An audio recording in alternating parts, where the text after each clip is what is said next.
Galerinha do YouTube, tudo tranquilo? Gabriel Sakakibara, canal Investe Fácil.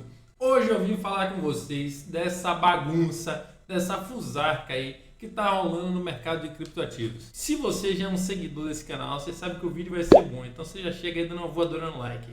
Se você não é, chegou aqui agora, caiu de paraquedas, então devagar, não precisa deixar seu like. Primeiro assiste. Se você curtiu o vídeo, se ele trouxe algum conhecimento para você, você então vai dar seu like e vai se inscrever nesse canal para ficar recebendo aí outros vídeos. Vocês devem estar vendo aí que o Bitcoin e os outros criptoativos estão com a cotação aí bastante flutuante em queda nesses dias, né? Então vamos dar uma olhada aqui. Hoje ele está custando aqui nesse momento, tá 16.709, né? Só que eu quero chamar a atenção de vocês que anteriormente, tá? Ele já chegou a bater aqui, ó, o valor dos 15.757 no dia 9 de novembro. Mas o que é que teve aí no dia 9 de novembro? Para falar por que o Bitcoin andou tão baixo assim, a gente tem que falar um pouquinho desse cidadão aqui. Esse cara que vocês estão vendo na tela aqui, ele é conhecido como SBF, tá? SBF aí é a sigla com os iniciais do nome dele. Não confundir, pessoal, com o CBF. CBF é a Confederação Brasileira de Futebol. Esse cara, o SBF, ele era o CEO da FTX, tá? A FTX chegou agora, recentemente, a ser a terceira maior corretora de criptoativos do mundo. Tá? A FTX, pessoal, ela compunha um ecossistema aí de cerca de 130 empresas e entre duas delas aí a gente tem as mais famosas, que é a própria FTX, tá? E a Alameda Research. A FTX, ela é uma exchange, tá? O que é uma exchange? Para entender de maneira simples, imagine como se fosse uma corretora, só que ela é especializada em criptoativos. Já a Alameda Research, além de fazer trading, ela apostava em alguns ativos, em alguns investimentos de alto risco, tá? Então ela buscava alto risco para ter um alto rendimento. Só que o que aconteceu? Elas eram empresas diferentes, perfeito? A FTX, enquanto uma exchange, ela recebia aí o dinheiro dos seus investidores, ela fazia custódia desse dinheiro e os investidores ali pegavam o dinheiro e compravam, por exemplo, moedas dentro dessa corretora, tá? E as moedas podiam ficar custodiadas lá dentro, né? Para quem não sabe, essa é uma das formas que você tem de guardar aí seus criptoativos. Só que antes de ser essa gigante aí do mercado de criptoativos, que só perdia para Binance e para Coinbase, a FTX teve alguns problemas aí no passado, tá? Para ajudar a resolver esses problemas, o CEO da FTX, que é o SBF ali, ele falou com o CEO da Binance. O CEO da Binance é esse cara aqui conhecido por CZ, tá? CZ também são as iniciais aí do nome dele. Quando a FTX estava com problemas financeiros, então o CZ e a Binance acabaram comprando parte da empresa, tá? Ajudando aí a resgatar, a salvar essa empresa. E eles permaneceram com essa dívida aí até o ano de 2021. No ano de 2021, a FTX já estava grande player do mercado, aí o que eles fizeram? Eles pagaram a Binance, mas pagaram de que maneira? Pagaram através de um token, o FTT. O FTT, galera, é uma moeda criada pela própria FTX, tá? Para que serve esse token? Esse token ele era utilizado para ganhar descontos e bônus nas negociações que são realizadas dentro da própria FTX.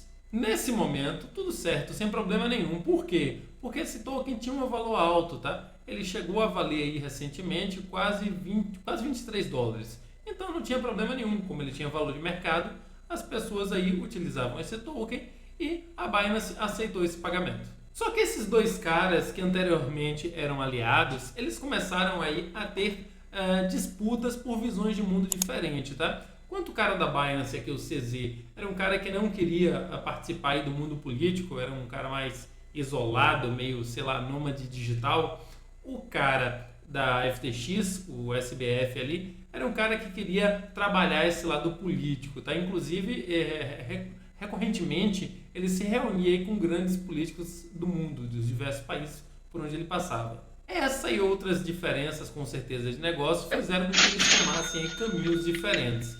E esse afastamento entre eles gerou, inclusive, aí um acirramento nas conversas entre eles aí no mundo digital. A pessoa via que um postava alguma coisa no Twitter, dava uma cutucada, o outro respondia, eles ficavam aí desse clima. Essa dívida que a FTX ficou com a Binance era de 2,1 bilhões de dólares americanos, tá? Só que o que acontece? Essa situação perdurou e ficou aí resolvida com a FTX pagando com o FTT. Só que chegou em determinado momento, eles começaram a discutir muito e o CZ disse assim, olha, sabe o que eu vou fazer? Eu não estou mais de acordo aí com a política, que os rumos que a empresa está tomando e eu vou vender aqui o meu estoque de FTT que eu tenho. Só que se ele fizesse isso, o que ia acontecer? Você ia inundar o mercado com uma quantidade enorme desse token e isso ia fazer com que esse token se desvalorizasse, tá? Então, a CEO da Alameda Research, que é uma empresa co-irmã da FTX, disse assim, olha, vende esse token para mim, CZ, que eu compro ele a $22, que é praticamente aí o preço de mercado, para evitar que ocorra aí um dano maior do mercado. E aí o que é que o CZ disse? Olha, ele respondeu meio que literalmente assim, olha, a gente não faz mais, a gente não mantém relações depois do divórcio. Então, assim, já que a gente brigou, agora eu não quero nem fazer negócio com você. Eu vou vender no mercado. Só que para evitar problemas maiores, eu vou começar vendendo aí somente 1/4 desse valor. Só que 1/4 desse valor já é 500 e tantos milhões de dólares americanos. Então isso aí já causou um alvoroço no mercado. E aí o que é que o CZ fez? Farinha pouca, meu pirão primeiro. Botou para vender 1/4 aí dos FTT que ele tinha e deu anúncio para a galera. Comecem a vender que essa gestão dessa empresa tá meio baguncinha. O negócio não tá bom aí dentro. O resultado disso foi isso que vocês estão vendo aqui, ó. A cotação saiu de $25 ali praticamente que ela tinha alcançado, né? Já tinha caído um pouco para $22 e chegou ali a bater $2,69, depois $1,57, ou seja, desabou completamente o preço, tá? E não conseguiu se recuperar mais aí até hoje. Mas foi simplesmente porque a Binance quis aí vender a quantidade de tokens que eles tinham de FTT, que a cotação da moeda caiu? Na verdade não, o problema está mais embaixo, tá? O site CoinDesk fez uma publicação mostrando que nada mais, nada menos do que 40% das reservas, dos recursos que a FTX tinha, estavam lá baseados aí na própria moeda deles, a moeda FTT, beleza? E qual que é o problema disso? Essa moeda não é lastreada em nada, galera. Para cada quantidade de dólar equivalente que você tem dessa moeda, você não tinha valor em propriedades, em dólar, em euro. Não. Ela estava baseada somente no valor de mercado dessa moeda. E essa moeda, na prática, ela não serve para nada, tá? Por quê? Porque ela serve para dar descontos e bônus para quem usa o sistema da FTX. Só que veja bem, você está baseando então os recursos da sua empresa numa moeda que você mesmo emite, você mesmo define a quantidade que ela tem, você controla essa moeda. E mais que isso, essa moeda só tem valor se a sua empresa estiver indo bem. Então o que ele fez? Ele aplicou aquele clássico, la garantia sou eu. E se não bastasse isso, a gente ficou sabendo aí que o SBF andou fazendo mais trambiques, tá? O que ele fez? O dinheiro que estava dentro da FTX, galera, a empresa deveria estar apenas custodiando. Ela não deveria usar aquele dinheiro para nada. Mas na prática, o que ele estava acontecendo? Os investimentos que ele tinha lá na Alameda Research, as apostas de mercado que ele fazia, as tentativas de trade ali, estavam dando errado. Ele estava tomando prejuízo.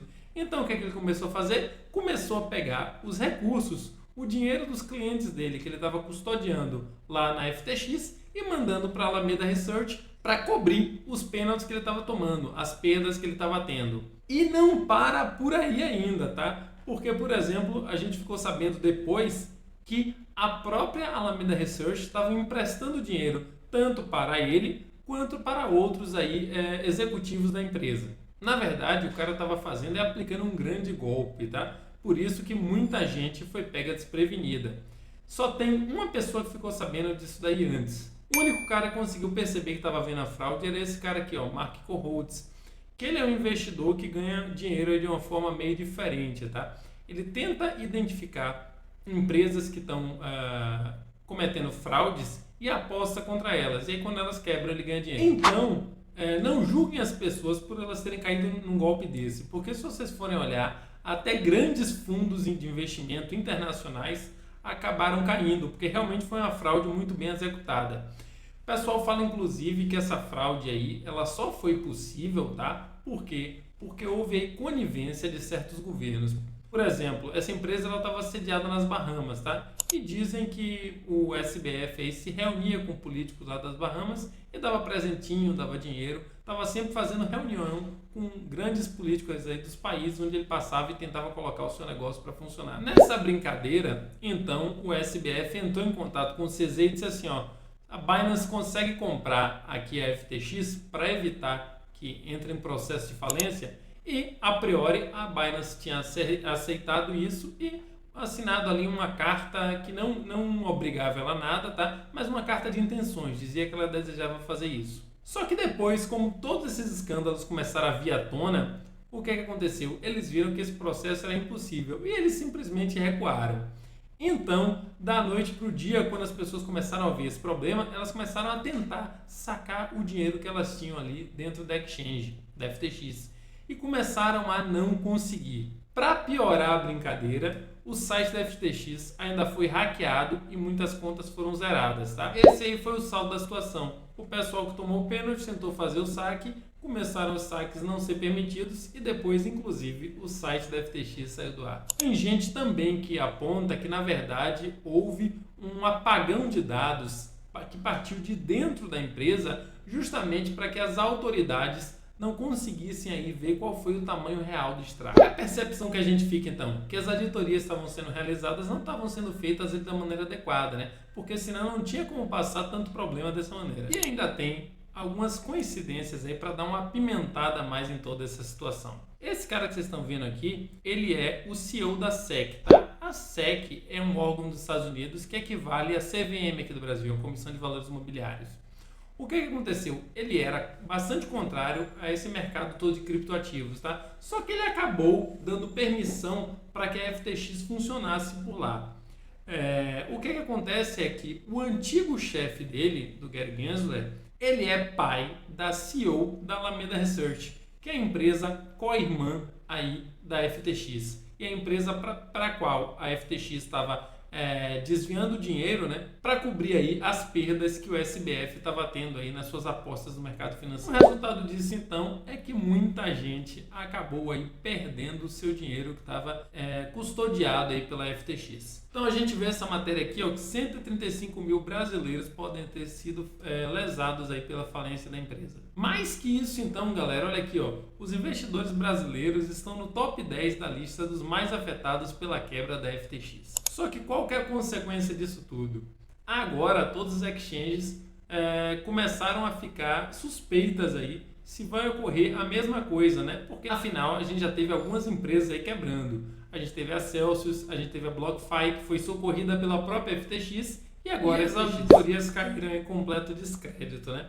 Porque existiam auditorias, mas como nenhuma auditoria identificou essas coisas. E aí, para melhorar a situação e terminar de dar aquela pimentinha que a gente gosta, a gente está vendo aqui que o CZ, ele participou de um jornal aí, ele fez uma entrevista. E olha a cara aqui da entrevistadora. O que aconteceu? Ela perguntou se a Binance teria o mesmo problema da FTX, ou se eles tinham ali reservas para cobrir. Primeiro ele disse que sim, mas meio enrolado. Depois ela reforçou essa pergunta.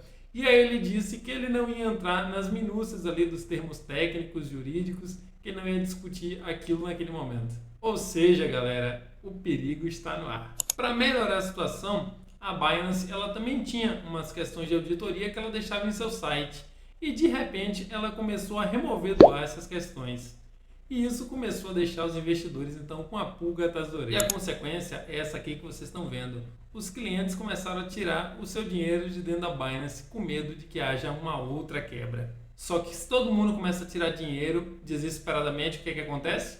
O valor dos criptoativos desaba mais ainda. Então, quais são alguns aprendizados que a gente pode tirar dessa história louca toda aí?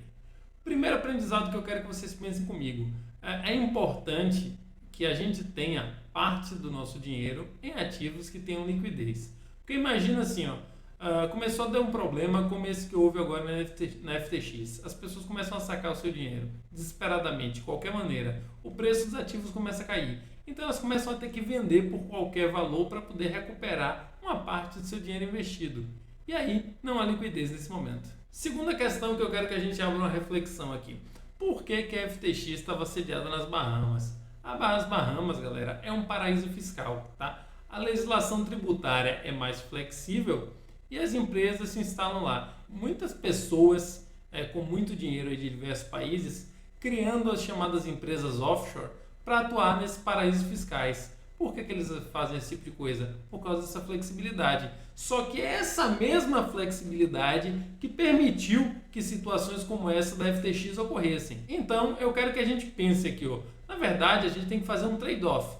O pessoal gosta muito da questão dos criptoativos, por quê? Porque eles são independentes aí do funcionamento dos governos. Mas, por outro lado, se você deixa completamente independente dos governos, quem é que vai fazer a fiscalização de como isso está funcionando?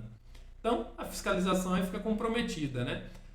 Mas essa é a ideia quando você vai atrás de investir em criptoativos, né?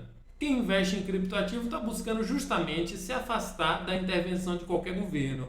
Só que qual foi, digamos, o grande erro dessas pessoas? Qual que é a ideia dos criptoativos? É a ideia de que você possa se afastar da gestão de qualquer governo, né? E ele vai operar de que maneira? Operar de forma descentralizada. Mas qual que é o único ponto, digamos, de fraqueza? Em algum momento, essas pessoas vão ter que negociar com outras pessoas. E como elas fazem isso? Através dessas corretoras, dessas exchanges. Então, quando o seu dinheiro está dentro de uma corretora, é o momento em que você está mais vulnerável. É como diz aquele ditado, né? Not your keys, not your coins. Se você não tem as chaves, as moedas não são suas. É por isso que, se você quer participar desse mercado descentralizado, é interessante então que você retire o seu dinheiro e guarde ou em uma carteira online ou em uma cold wallet, ou uma hard wallet, né, que o pessoal chama, uma carteira offline aí, para que seus ativos estejam realmente protegidos. Porque enquanto os ativos estiverem na conta da empresa, a empresa pode ser hackeada. Se ela for hackeada, você vai perder. Mas ela pode ter seguro, beleza. Mas pode entrar numa situação de insolvência, que nem aconteceu agora com a FTX. Faliu e ninguém ficou sabendo. E toda a galera que tinha o dinheiro lá dentro perdeu. Pessoal, os valores até agora não estão muito bem claros, mas tem gente que está falando até em perda da casa de 8 bi com B de Brasil, 8 bilhões de dólares. Então, se você vai realmente participar desse mercado de criptoativos, que esse mercado ele é diferente do mercado tradicional. O mercado tradicional, pessoal, se você investe aí através da corretora A e ela vai à falência, as suas ações estão registradas em seu nome, seus investimentos em renda fixa também, e a CVM, ali, Condição de Valores Imobiliários, vai passar isso, você vai pedir para transferir a posse, né, para outra corretora e os seus investimentos vão para lá, você não vai perder. Mas no mercado de criptoativos não tem isso, justamente por causa dessa descentralização. Então, a única forma mais segura que você tem de manter os seus ativos é se eles estiverem realmente em sua posse e não dentro da corretora. Bom, galerinha, se você gostou, deixe seu like, se inscreva nesse canal e acompanha sempre o Investe Fácil para estar por dentro aí das notícias e melhores oportunidades do mercado financeiro.